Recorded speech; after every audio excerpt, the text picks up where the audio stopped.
नमस्कार, VNM studio से मैं सोनल भारद्वाज आप सभी का स्वागत करती हूँ। देश, दुनिया, शहर, जिले की तमाम खबरों को रूबरू आप तक पहुंचाएंगे, लेकिन सबसे पहले नजर डालते हैं आज की हेडलाइंस पर।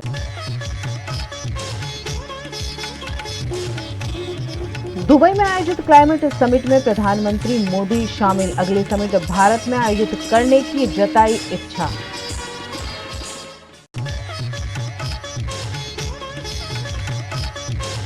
गुजरात में फिर से बिन मौसम बारिश का अनुमान, सायोनिक सर्कुलर सक्रिय होने से बारिश का अनुमान।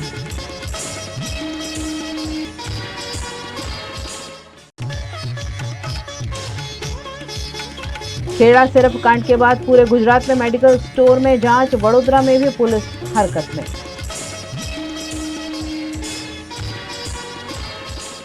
भारत के प्रधानमंत्री मोदी ने 2028 की क्लाइमेट समिट यानी COP33 भारत में होस्ट करने की इच्छा जताई है। देश के प्रधानमंत्री नरेंद्र मोदी क्लाइमेट समिट में शामिल होने के लिए 30 नवंबर की रात दुबई पहुंचे। किया COP28 की बैठक में पहुंचे पीएम मोदी ने कई वर्ल्ड लीडर्स से मुलाकात की। वे इटली की प्रधानमंत्री जॉर्जिया मेलोनी और नीदरलैंड के प्रधानमंत्री मार्क रूट से मिले। दुबई पहुंचने के बाद पीएम ने भारतीय मूल के लोगों से मुलाकात की और हाथ जोड़कर उनका अभिवादन किया। इस दौरान एक डांस ग्रुप ने परफॉर्मेंस भी दी। पीएम ने कुछ देर खड़े होकर डांस देखा और कलाकारों की तारीफ की। इसके अलावा मोदी ने युवाओं और महिलाओं से भी मुलाकात की। COP28 क्लाइमेट समिट में प्रधानमंत्री नरेंद्र मोदी ने अमीर देशों पर निशाना साधा। किसी का नाम लिए बिना उन्होंने कहा कि सदियों पहले चंद देशों के किए की कीमत पूरी दुनिया को चुकानी पड़ रही है। जो भी देश ज्यादा कार्बन उत्सर्जन के लिए जिम्मेदार हैं, उन्हें क्लाइमेट चेंज का सामना करने के लिए विकासशील और गरीब देशों को निस्वार्थ होकर टेक्नोलॉजी ट्रांसफर करनी चाहिए। पीएम ने 2028 की क्लाइमेट समिट यानी COP33 भारत में होस्ट करने की मंशा जाहिर की। उन्होंने कहा कि भारत ने इकोलॉजी और इकोनॉमी के संतुलन का उदाहरण दुनिया के सामने पेश किया है। 17% आबादी के बावजूद कार्बन उत्सर्जन में हमारी हिस्सेदारी सिर्फ 4% है। हमारा लक्ष्य 2030 तक कार्बन उत्सर्जन 45% तक घटाना है। भारत ने ग्लोबल बायोफ्यूल अलायंस बनाया। क्लाइमेट फाइनेंस फंड को मिलियन से बढ़ाकर $1 ट्रिलियन तक करना चाहिए। गुजरात पर फिर एक बार बिन मौसम बारिश का खतरा मंडरा रहा है, जिसकी जानकारी मौसम विभाग की डायरेक्टर डॉक्टर मनोरमा मोहंती ने दी है। अगले 5 दिन में अगले 7 दिन में बोला जाए तो नॉर्थ गुजरात सौराष्ट्र में बारिश होने का कोई संभावना नहीं है, लेकिन एक आध डिस्ट्रिक्ट जैसे दाहोद, पंचमहल, विभिन्न खेड़ा में आज लाइट रेन हो सकता है। एंड कल और परसों साउथ गुजरात रीजन में कहीं जगह भी लाइट रेन होने का संभावना है। थंडरस्टॉर्म और लाइटनिंग का वार्निंग नहीं है, ओनली लाइट रेन हो सकता है साउथ गुजरात रीजन में, मोस्टली जैसे बड़ोदरा, भरूच में हो सकता है अगले 2-3 दिन में। और आज अगले 24 आवर्स के लिए दाहोद, पंचमहल, विभिन्न महिसागर, खेड़ा में हो सकता है। ठंडी अभी अगले 3 दिन के लिए टेम्परेचर जो नाइट टेम्परेचर अभी बढ़ेगा, 2 डिग्री बढ़ने का संभावना है, 2 से 3 डिग्री, लेकिन 3 दिन का बाद टेम्परेचर फॉल हो सकता है by 2 to 3 degree Celsius. Gujarat के खेड़ा में नशीले सिरप पीने से कई लोगों की हुई मौत के बाद वडोदरा में भी पुलिस हरकत में आ गई है।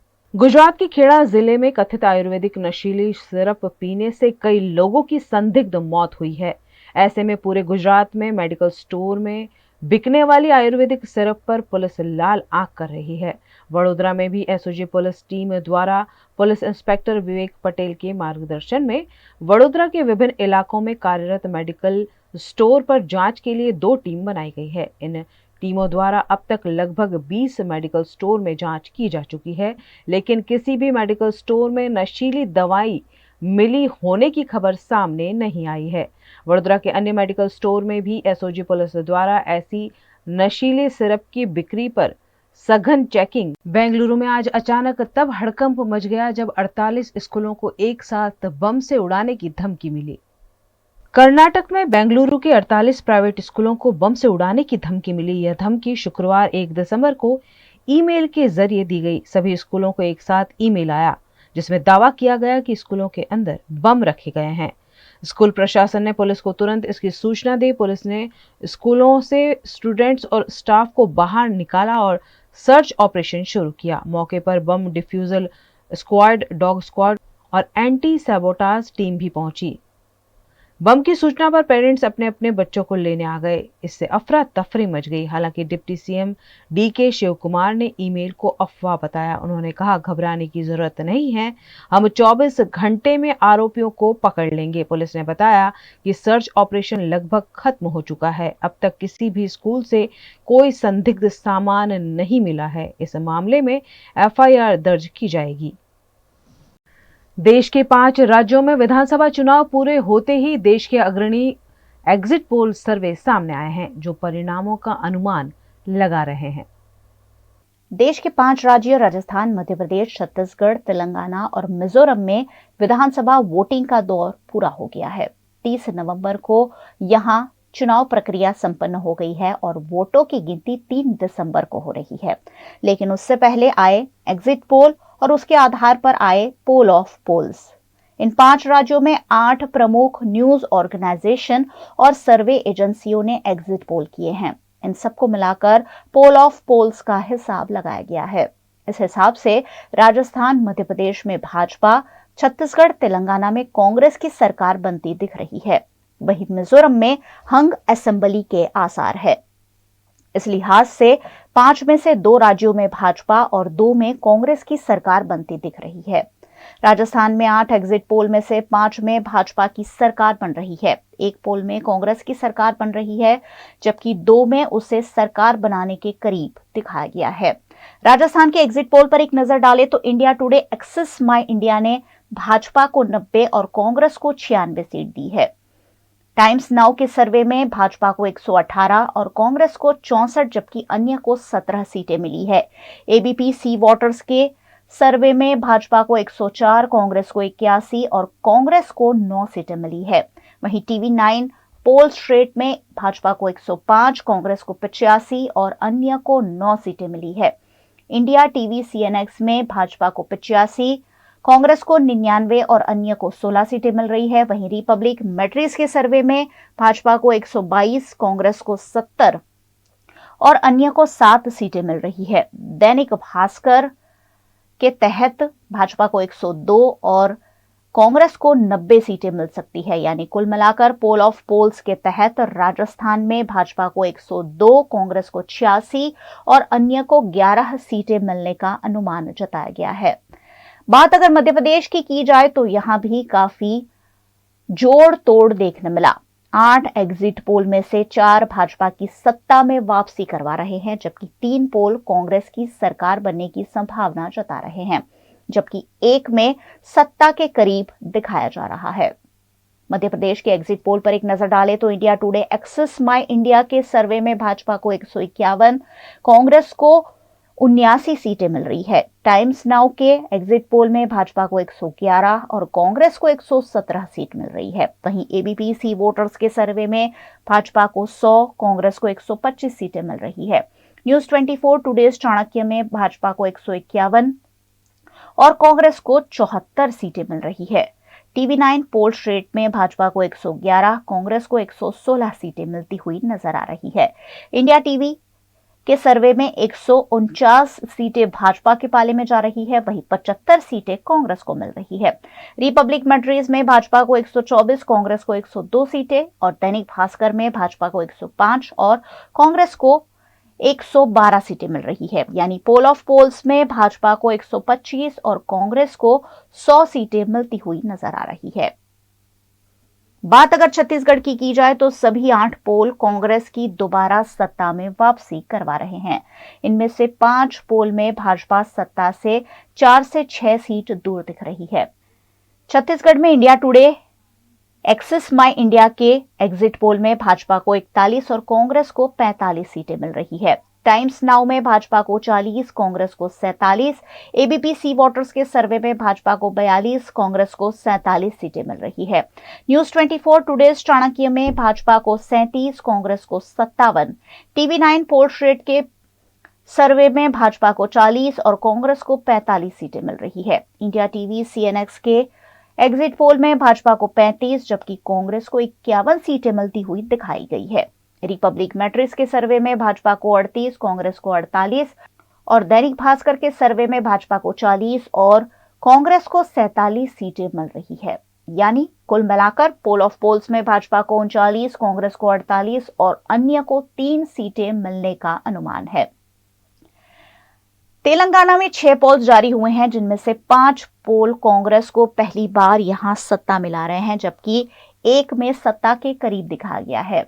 बीआरएस जो यहां सत्ताधारी पार्टी है, वो किसी भी पोल में सत्ता में आती नहीं दिख रही है। तेलंगाना के एग्जिट पोल में इंडिया टुडे ने कोई सर्वे जारी नहीं किया है, जबकि टाइम्स नाउ के सर्वे में बीआरएस को 41, कांग्रेस को 65, एबीपी सी वोटर्स के सर्वे में बीआरएस को 46, कांग्रेस को 57 सीटें मिल रही है। न्यूज 24 टुडेज चाणक्य में बीआरएस को 33 और कांग्रेस को 71 सीटें मिल रही है।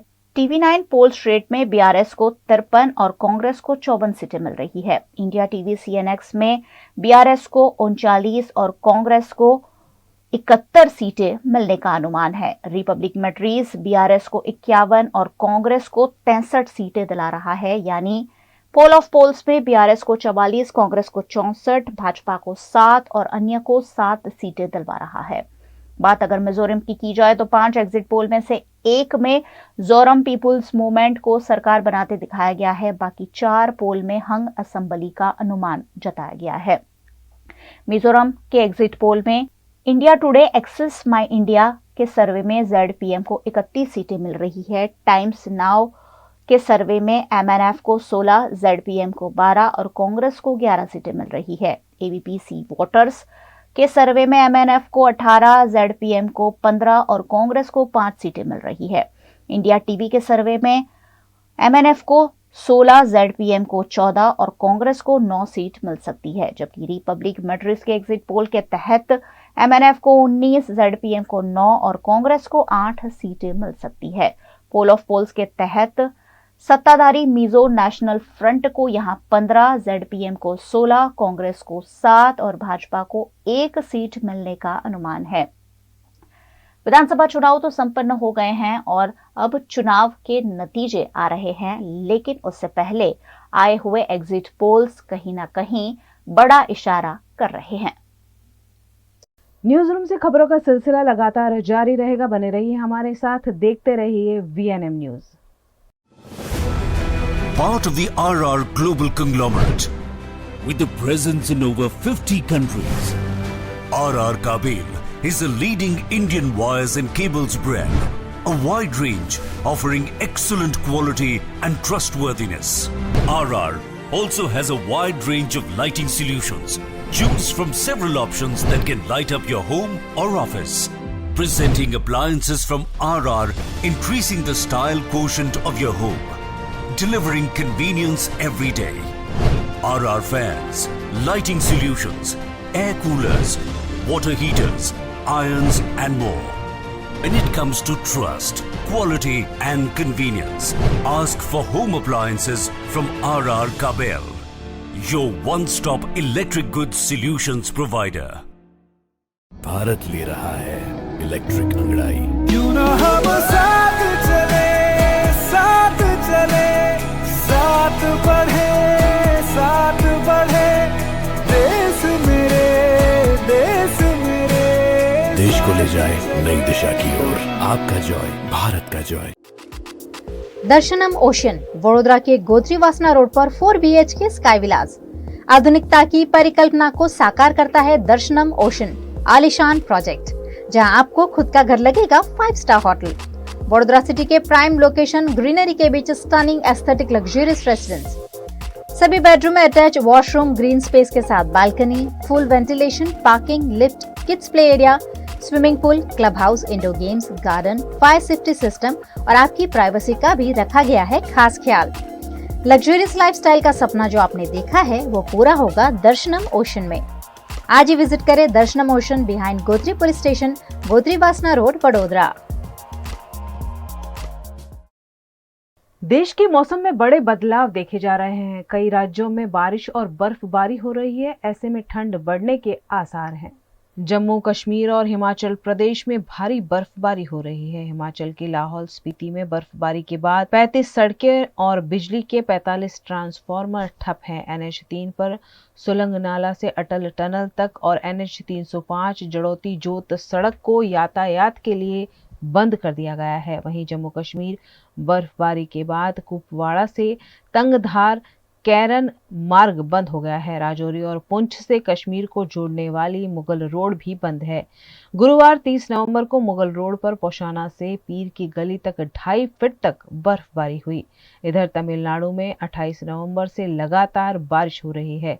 चेन्नई के कई शहरों में सड़कों पर पानी भर गया है। भारतीय मौसम विभाग ने बताया कि 1 से 4 दिसंबर के बीच तमिलनाडु के तटीय इलाकों में भारी बारिश हो सकती है। प्राइवेट वेदर एजेंसी स्काईमेट ने 3 दिसंबर को तमिलनाडु, केरल, कर्नाटक, महाराष्ट्र और मध्य प्रदेश में हल्की और मध्यम बारिश की आशंका जताई। जम्मू कश्मीर, हिमाचल प्रदेश और उत्तराखंड में बारिश और बर्फबारी हो सकती है। महिसागर जिला के संतरामपुर में बिन मौसम बारिश दर्ज की गई।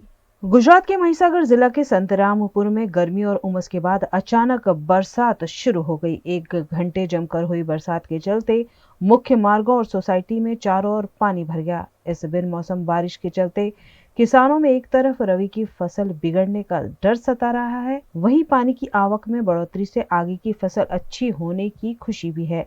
यहाँ उल्लेखनीय है कि बरसात के बरसते ही MGVCL का पावर कट कर दिया गया और कंट्रोल रूम में फोन करने पर योग्य उत्तर नहीं मिलता है, जिससे लोगों को परेशानी उठानी पड़ती है।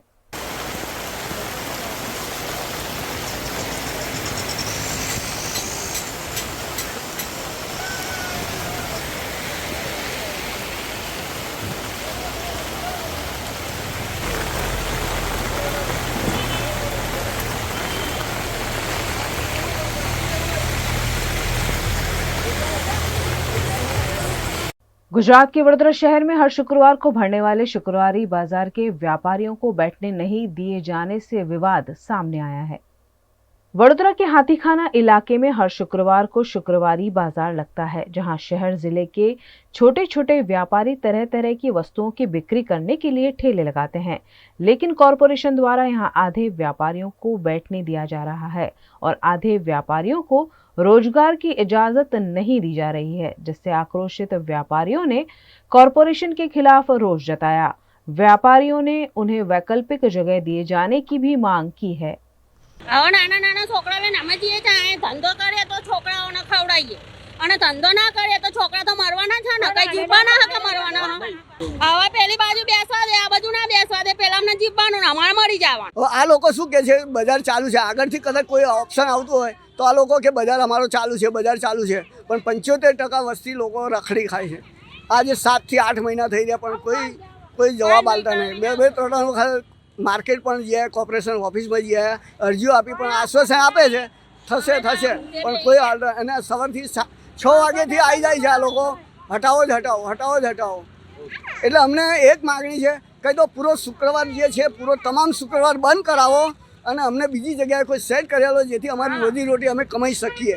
આ અમારે કલેક્ટરને પણ અમે આ કહીએ છીએ અને જે પણ અહીં આપણા વડોદરા જિલ્લાના કોઈ પણ જે કાર્યકરો હોય એને પણ અમારી માગણી છે કે પૂરો શુક્રવાર બંધ કરી અને કોઈ જગ્યાએ એવી જગ્યા પર સેટ કરેલો કે કોઈ તમને પણ અડચણ ના થાય, કોઈ લોકોને અડચણ ના થાય અને અમારું જીવન રોજીરોટી અમે કમાઈ શકીએ।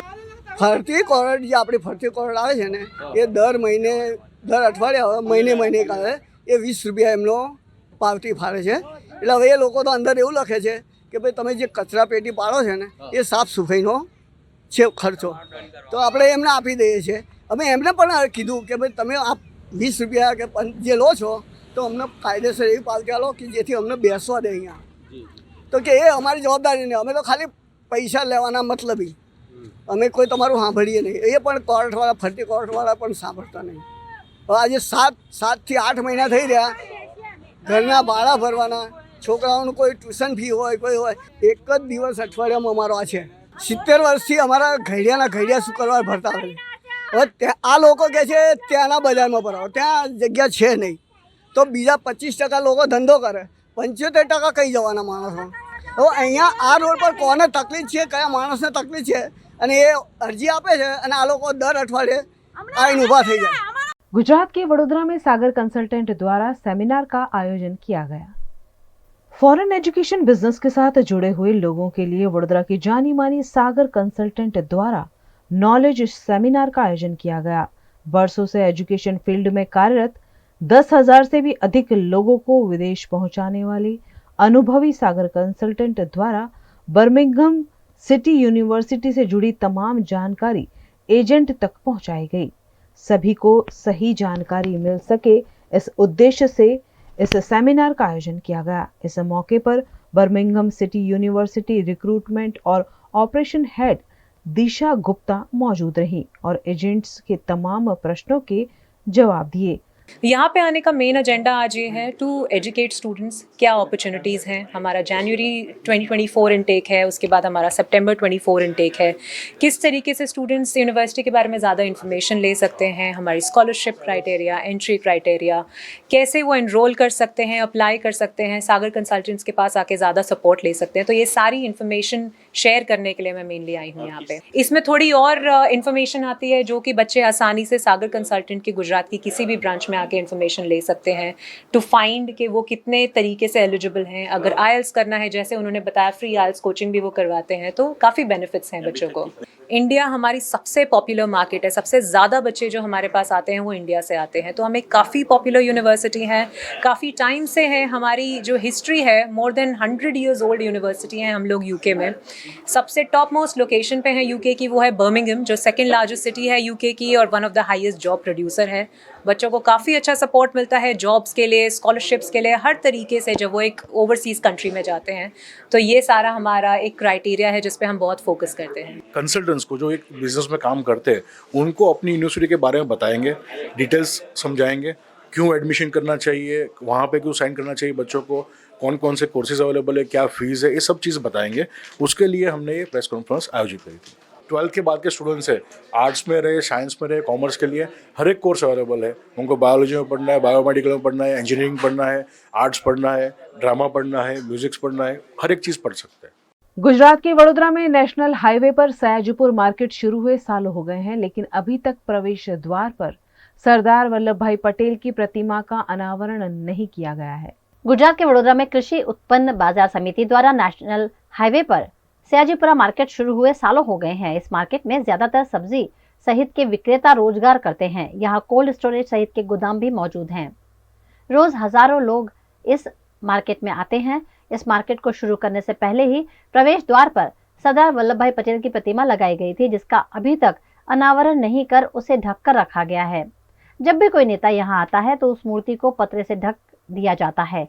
जब इस मामले एपीएमसी के सेक्रेटरी कश्यप जानी से पूछताछ की गई तो बातों को गोल गोल घुमाते हुए उन्होंने नए यार्ड के शुरू होने पर सरदार वल्लभभाई पटेल के प्रतिमा के अनावरण की बात कही. એટલે ત્યાં આગળ નવું માર્કેટ યાર્ડ અમે બનાવવા જઈ રહ્યા છે. એની જમીન ખરીદી કરી છે અને એનું ખાતમુહૂર્ત કરવાનું છે. ત્યારે જે માર્કેટ યાર્ડ છે એનું નામકરણ પણ કરવાનું છે. અત્યારે એ માર્કેટ યાર્ડનું નામ સયાજીપુરા માર્કેટ યાર્ડ તરીકે ચાલે છે. એના બદલે સરદાર વલ્લભભાઈ પટેલ માર્કેટ યાર્ડ નામકરણ કરવાનું છે અને એ સમયે પ્રતિમાનું અનાવરણ કરી શકાય એટલે પ્રતિમાનું અનાવરણ હાલ પૂરતું કરેલું નથી. વચ્ચે ઘણા સમય પહેલાંથી પ્રતિમા છે પણ વચ્ચે એક બે સમસ્યાઓ પણ આવી ગઈ. માર્કેટ અમારા બોર્ડની ઇલેક્શન આવ્યું હતું એટલે આચારસંહિતાનો પ્રશ્ન હતો. એની પહેલાં કોરોનાનો સમયગાળો ચાલતો હતો એટલે એના અમુક રિસ્ટ્રિક્શન હતા એટલે કરેલું નથી. न्यूज रूम से खबरों का सिलसिला लगातार जारी रहेगा. बने रहिए हमारे साथ, देखते रहिए VNM न्यूज. बड़ोदरा के शोर शराबे से दूर पंचवटी के लीजियर एली रेस्टोरेंट एंड बैंक्वेट में शुद्ध शाकाहारी खाने का लुत्फ उठाइए, क्योंकि यहाँ हर डिश है खास. इतना ही नहीं, यहाँ प्योर जैन फूड भी अवेलेबल. 50 से 350 लोगों की कैपेसिटी वाले वेल इंटीरियर बैंक्वेट हॉल के साथ रूम फैसिलिटी, ब्राइडल मेकअप और स्टेज डेकोरेशन की भी सुविधा. Hotel leisure ally and banquet में 150 से 200 कार पार्किंग की facility, corporate pack lunch, 3 kilometre तक फ्री होम डिलीवरी और टेक अवे पार्सल पर 10% डिस्काउंट। 50 से 20 लोगों के स्मॉल गेट टुगेदर के लिए प्राइवेट डाइनिंग रूम और आउटडोर केटरिंग की भी सुविधा। यहाँ का स्किल्ड मैनेजमेंट आपके हर मौके को बनाता है बेहद शानदार। कोतरीगुड़ा सर्कल पर जल्द शुरू हो रहा है take away counter. Leisure Ellie restaurant and banquet, Aura square, Panchavati road, Korba, Patodara. Mana hotels and resort. Rajasthan में उदयपुर, रणकपुर को करना हो एक्सप्लोर या उत्तराखंड में ऋषिकेश में करनी हो धार्मिक यात्रा, माना होटल्स आपके स्टे को बनाएंगे हमेशा के लिए यादगार। राजस्थान के ऐतिहासिक विरासत के बीच माना होटल्स का कंफर्टेबल स्टे आपको कराएगा अद्भुत अनुभूति। माना होटल्स के लग्जरियस प्रीमियम रूम्स और विलास है बेहद शानदार। ऋषिकेश की वादियों में माना होटल्स का होम स्टे देता है शानदार घर का फील।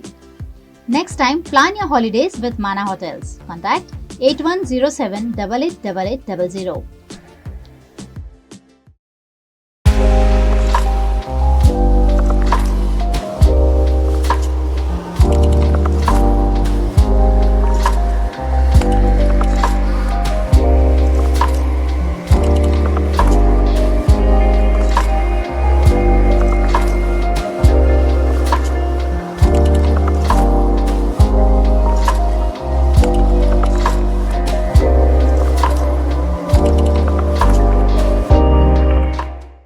गुजरात के खेड़ा में जहरीली सिरप पीने से कई लोगों की स्थिति गंभीर है। उनमें से 2 अहमदाबाद के सिविल अस्पताल में इलाज ले रहे हैं।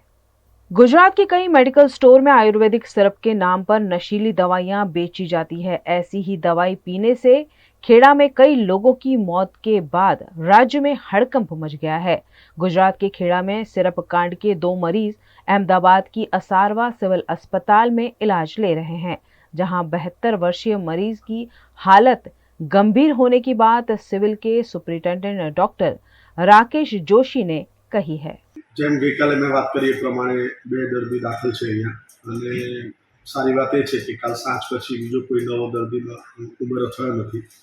જે 2 દર્દી છે એમાંના એક વ્યક્તિ મિસ્ટર સોડા, સાકરભાઈ સોડા, જે 72 વર્ષના છે અને એમની પરિસ્થિતિ આવે ત્યારથી જ આમ જોઈએ તો ક્રિટિકલ છે, પોતે વેન્ટિલેટર પર છે અને સિવિયર એસિડોસિસ સાથે એટલે કે શ્વાસોશ્વાસ લેવાની તકલીફ સાથે દાખલ થયેલા, અનકોન્શિયસ છે। એટલે એમને ગઈકાલે એક ડાયાલિસિસની સાયકલ આપવામાં આવી છે, આજે પણ આપવામાં આવશે અને આશા રાખીએ કે ધીરે ધીરે એમની પરિસ્થિતિ રિકવર થાય, પણ અત્યારની પરિસ્થિતિ પ્રમાણે ક્રિટિકલ કહી શકાય। અને બીજા 35 વર્ષીય પુરુષ અમિતભાઈ સોડા એ ગઈકાલે અંદાજિત સાંજે 7:30-8 વાગ્યાની આસપાસ દાખલ થયેલા। તે પહેલાં કોઈ પ્રાઇવેટ હોસ્પિટલ નડિયાદમાં દાખલ થયેલા અને ત્યાંથી એમને અહીંયા શિફ્ટ કરવામાં આવ્યા છે। એમની મેઇન કમ્પ્લેન છે કે એમને ઝાંખપ છે, જોવામાં દેખાવામાં તકલીફ થઈ રહી છે, આ કમ્પ્લેન સાથે દાખલ થયા છે। બીજી બધી જ રીતે સ્ટેબલ છે, એમના રિપોર્ટ્સ બી નોર્મલ છે, ઓક્સિજનની કોઈ જરૂરિયાત નથી, એમ 100% સ્ટેબલ, પણ આવી એક તકલીફ સાથે દાખલ થયા છે। એમની પરિસ્થિતિ સુધારા પર છે। गुजरात के वडोदरा में जारी विकसित भारत संकल्प यात्रा अंतर्गत विभिन्न योजनाओं का लाभ लाभार्थियों तक पहुंचाने की कोशिश की जा रही है।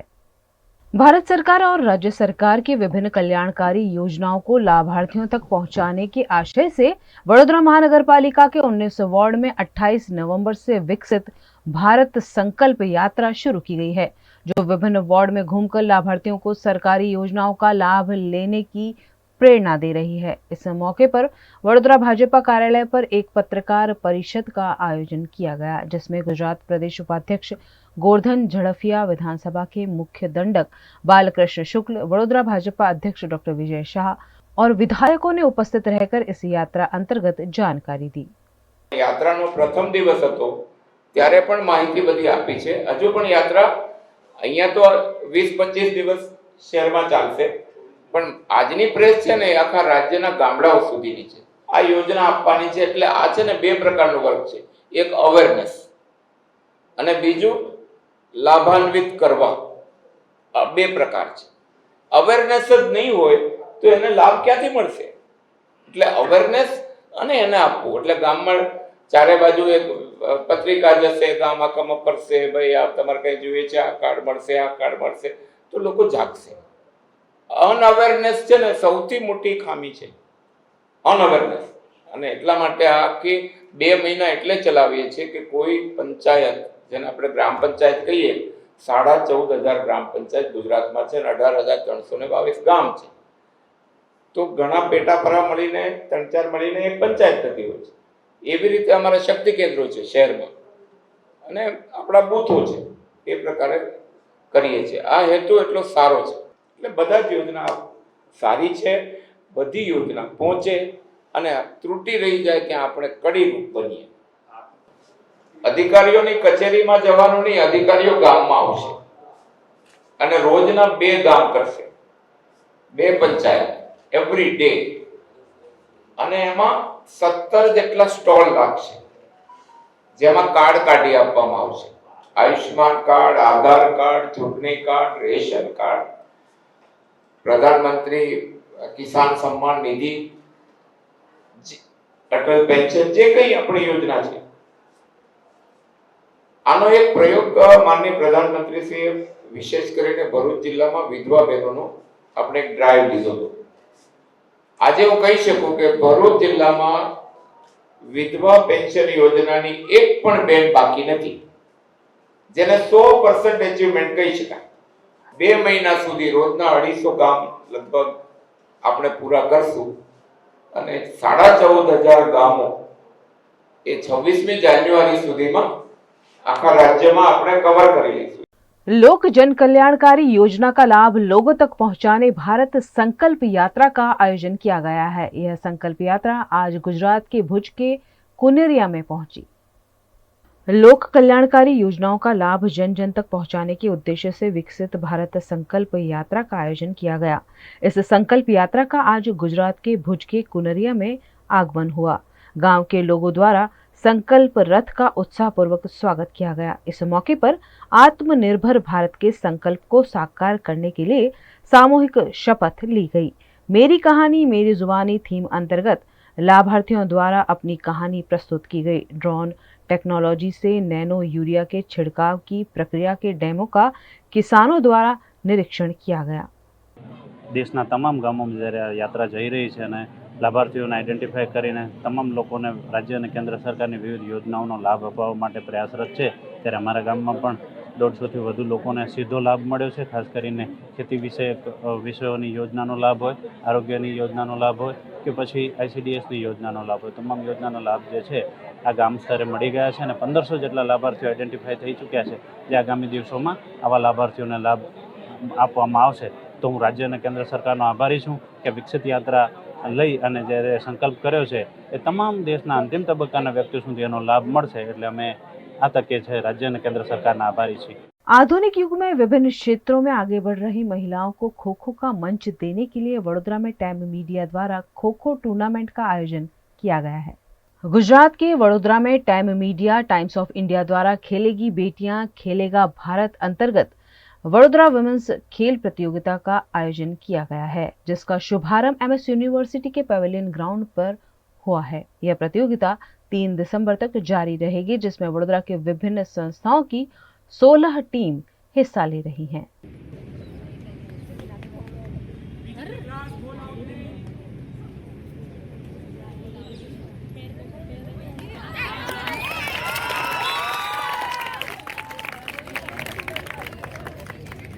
हमारी टीम में लाइक डिफरेंट डिपार्टमेंट से लोग हैं, तो मतलब वो हमारी टीम की एक स्ट्रेंथ है, क्योंकि डिफरेंट डिपार्टमेंट जैसे PE, प्रोडक्शन, लाइन और उन सब से जो भी लोग हैं, तो वो लोग अपनी अपनी स्ट्रेंथ इधर दिखा पाएंगे। So we are like hoping for the best कि हम लोग मतलब अपना बेस्ट दे पाए and make the best team win. So हम चाहते हैं कि हम जीते और अब हम अपना अपना 100% देंगे। पहला बार है जब हम एक tournament kho kho tournament for women organise कर रहे हैं। our wish is that इससे इस टाइम 16 टीम्स पार्टिसिपेट किए हैं और 16 टीम्स पार्टिसिपेट किए हैं, और अगले साल डबल हो जाए कि ताकि मोर पार्टिसिपेंट्स मोर टीम्स पार्टिसिपेट करें। इससे ज़्यादा एनर्जी, ज़्यादा पावर वुमेन टीम्स को और मोर स्पॉन्सर्स एंड मोर कॉर्पोरेट्स इस टूर्नामेंट और इस स्केल को प्रोत्साहित करें। गुजरात के वडोदरा में 65वें विश्व दिव्यांग दिवस सेलिब्रेशन अंतर्गत मूक ध्वनि ट्रस्ट शैक्षिक संकुल में पत्रकार परिषद आयोजित की गई। हर साल 3 दिसंबर को पूरा विश्व दिव्यांग दिवस मनाता है। इस मौके पर वडोदरा में भी विभिन्न आयोजन किए गए हैं, जिसमें रैली समेत के आयोजन पर मूक ध्वनि ट्रस्ट के प्रेसिडेंट रिकेश देसाई और सेक्रेटरी गजानन कदम ने जानकारी दी। विश्व दिव्यांग दिनની ઉજવણીના સંદર્ભમાં તારીખ 3 ડિસેમ્બર 2023ના રવિવારના રોજ સવારે 8 કલાકથી 10 કલાક સુધી પ્રતિવર્ષની માફક, જેમાં વિકલાંગો, કાર્યકરો તથા શુભેચ્છકોની રેલી મેન્ટલ હોસ્પિટલથી શરૂ થઈ મુક્તાનંદ 4 રસ્તાથી અંબાલાલ 4 રસ્તા, પાણીની ટાંકીથી શિવાલય 4 રસ્તાથી મૂક ધ્વનિ ટ્રસ્ટ કારેલીબાગ ખાતે પૂર્ણ થશે। આ રેલીને માનનીય મેયર શ્રીમતી પિંકીબેન સોની પ્રસ્થાન કરાવશે, તેમજ દરેક દિવ્યાંગોની સંસ્થાના બાળકો માટે તારીખ 12/12/23ના રોજ सांस्कृतिक कार्यक्रम रखवामां आवेल छे। 3 दिसंबर को 65वां विश्व दिन की उजवनी की उपलक्ष्य में दिव्यांग रैली का आयोजन किया है। वो मेंटल हॉस्पिटल की ओर से मुक्तानंद सर्कल, संदेश ग्राउंड से लेके फिर से मुक्त ध्वनि स्कूल पर सभी संस्थाएं यहाँ एकत्रित होंगी और 12 तारीख को यूनाइटेड वे द्वारा सांस्कृतिक कार्यक्रम का भी आयोजन किया गया है। वो आयोजन मुक्त ध्वनि संस्था पे ही होगा। वहाँ पे वडोदरा की तमाम संस्थाएं भाग लेंगी, टीचर्स भी उसमें पार्टिसिपेशन करेंगी। गुजरात के बोटाद जिले के सारंगपुर हनुमान जी मंदिर के पार्किंग में हुई दुर्घटना में 8 वर्ष के बालक की मृत्यु हो गई है। गुजरात के बोटाद जिला के सारंगपुर हनुमान जी मंदिर में सेवा देने वाले सेवक का पुत्र पार्किंग में साइकिल चला रहा था। उस दौरान एक बेकाबू वाहन चालक ने उसे चपेट में ले लिया, जिसके चलते बच्चे की मौत हो गई है। घटना की जानकारी मिलने पर साधु संत सेवक और मयूर के पिता मौके पर पहुंचे और पुलिस को इस घटना की जानकारी दी। पुलिस ने अज्ञात वाहन चालक के खिलाफ कार्रवाई। गुजरात के वडोदरा के करजण में विभिन्न मुद्दों को लेकर आवेदन पत्र दिया गया। वडोदरा के करजण तालुका के लोगों द्वारा टोल टैक्स में कमी करने, करजण तालुका के GJ6 पासिंग वाहनों को टोल मुक्त करने, करजण तालुका के वाहन चालकों के लिए सर्विस रोड बनाने जैसे मुद्दों को लेकर नेशनल हाईवे नंबर 48 पर स्थित भरथाणा टोल प्लाजा के मैनेजर को आवेदन पत्र दिया गया। इस मौके पर करजण तालुका के ग्रामीणों के साथ करजण कोर्ट के एडवोकेट्स, मूल निवासी, एकता मंच सहित के लोग एकत्रित हुए। 10 दिनों में अगर समस्या को नहीं सुलझाया गया तो उग्र आंदोलन की धमकी दी गई। टोल प्लाजा पर जीते समय भारत सरकार અને L&T નો આ ટોલ પ્લાઝા માટેના રસ્તા માટે 6 લેન રોડ માટે જે કરાર થયો હતો એ કરારની અવધિ સમય મર્યાદા પૂર્ણ થઈ ગઈ છે। તેમ છતાં પણ છેલ્લા ઘણા સમયથી ટોલ નાકાના દરોમાં જે ઘટાડો કરવામાં આવે તે ઘટાડો કર્યો નથી અને જૂના દરોથી ગાડીઓનો ટેક્સ ઉઘરાવવામાં આવે છે। એ સદંતર ભારત સરકારના કરારનું ઉલ્લંઘન છે તથા કરજણ તાલુકાની GJ6 પાર્સિંગ વાળી ગાડી ફ્રી કરવામાં આવે, પરંતુ આજ દિન સુધી ફ્રી થઈ નહીં। અગાઉ એક આંદોલન થયું, તેમાં ટીવી મીડિયાના માધ્યમથી જાણવા મળ્યું હતું કે હવે પછી કરજણ તાલુકાની જનતાને ફ્રીમાં ગાડી નીકળશે, પરંતુ ગાડી ફ્રીમાં નીકળી નથી। અને ખરેખર ગેજેટ પ્રમાણે જોવા જઈએ તો અમને સર્વિસ રોડ પ્રોવાઈડ કરવામાં આવ્યું, પણ સર્વિસ રોડ પ્રોવાઈડ કર્યો નથી। GJ6ની ગાડી ફ્રીમાં નીકળતી તેની માટેનું આજરોજ આંદોलन છે। सालों से चलती आ रही हैंड एम्ब्रॉयडरी की कला कहीं न कहीं पिछड़ती जा रही है। इसी कला को जीवंत रखने के उद्देश्य से वडोदरा के अलकापुरी में पीकू एग्जीबिशन का आयोजन किया गया है। हमारी संस्कृति में हमें कई चीज़ें विरासत में मिली है और कला ये तो हमारी भारतीय संस्कृति की सबसे अहम चीज़ है। उन कला में से एक है हैंड एम्ब्रॉयडरी की कला, लेकिन कहीं ना कहीं ये जो कला है वो पीछे छूटती जा रही है। इसी कला को जीवंत रखने के लिए अलकापुरी में कंज एग्जीबिशन गैलरी में एक एग्जीबिशन रखा गया है, जहां पर कुमुद भट्ट द्वारा सभी कपड़ों में, कॉटन के कपड़े और कुर्तियां, चाहे बच्चों की टी-शर्ट्स हो, उन सभी में हैंड एम्ब्रॉयडरी द्वारा डिजाइन्स की गई है।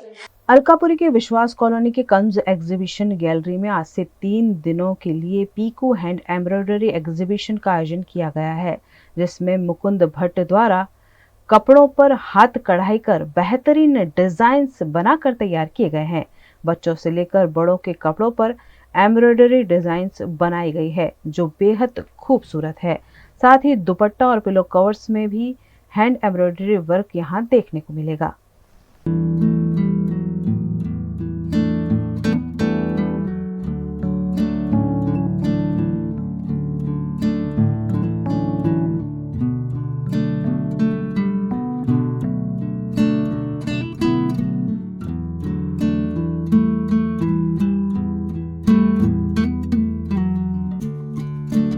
एक कुर्ती लिया है 2-3 और उसमें वर्क था, तो वो वर्क हैंड वर्क था, इसलिए मुझे अच्छा लगा।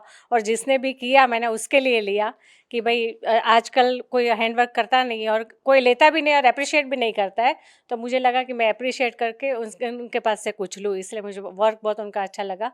और कापड़ भी इतना अच्छा था और मेरी परफेक्ट फिटिंग था, इसलिए मैंने ले लिया है। और बच्चों का भी अच्छा है, कोई गिफ्ट में अगर देना चाहे तो वो ले सकते हैं यहाँ पे। मैं ये बताना चाहती हूँ कि जो हमारी संस्कृति है, आजकल जो मशीन वर्क चल रहा है, सभी लोग इसकी ओर मुड़ रहे हैं। तो जो हमारे बुजुर्गों ने किया है, ये तो सब हमको संभालना ही पड़ेगा। जो लोग भूल रहे हैं, तो मेरे को शायद लगता है कि ये सब कुछ फिर से वापस आए। और एक ये भी हो सकता है ना कि कोई इनके वजह से कमा भी सकता है, इनके भी उपार्जन भी हो सकता है ना। और सभी को ये पसंद तो है ही, लेकिन करने की थोड़ी मुश्किल है, दिक्कत है। फिर भी बात तो यही है कि हमारी जो कला है, जो सब लोग भूल रहे हैं, वो फिर से वापस आ जाए। ये विचार आपको कब और कैसे आया? मैंने उत्कर्ष विद्यालय में बालवाड़ी सेक्शन में बच्चों के साथ 3 साल के बच्चों के साथ 30 साल तक जॉब किया। और जब बच्चों की निखालसता देखी, बच्चों के साथ बच्चे होकर खेले, सब कुछ सीखे, तब मेरे को पता चला कि अब रिटायर हो गए। तो जब ना रिटायरमेंट होता है तो सब कुछ सोचते हैं कि अभी छोड़ो भाई, हमने तो बहुत कुछ काम कर लिया, अभी हम रिटायर, हमारी उम्र हो गई। लेकिन उम्र ऐसे नहीं होती। उम्र होगी भी, आप सोचोगे कि उम्र हो गई तो हो गई। लेकिन इनके बाद जब मैंने सोचा कि ये सब घर बैठे बैठे तो कुछ करना ही पड़ेगा, तो मेरी मम्मी और मेरी बड़ी दीदी प्रवीणा, इनको शायद इनका ज़्यादा शौक था, तो इन्होंने भी मेरे को गाइड किया कि आप ऐसा करो, थोड़ा कुछ ये सीख लो और इसको आगे आगे बढ़ाते जाओ। तो मैंने सोच लिया कि 4-5 साल पहले कि भी अब ये करना ही है। और करते करते यहाँ तक पहुँच गई। यहाँ पर बच्चों के जो आपने डिज़ाइन बनाए हैं, उसमें कई सारी चीज़ें जैसे पानी बचाना और भी मुझे मैसेजेस जैसा कुछ दिखाई दे रहा है डिज़ाइन आपके, तो इसके पीछे क्या रीज़न? इसके पीछे ना अब सोचते हैं कि पूरा विश्व अभी पर्यावरण बचाने के पीछे लगा जुटा हुआ है। तो ऐसा लगता है 30 साल बच्चों के साथ काम किया, तो हमको लगा कि ना बच्चों को जो कुछ हम सिखाते हैं, तो गुजराती में कहावत बोलते हैं ना कि नानो छोड़ वाड़िए तेम बड़े।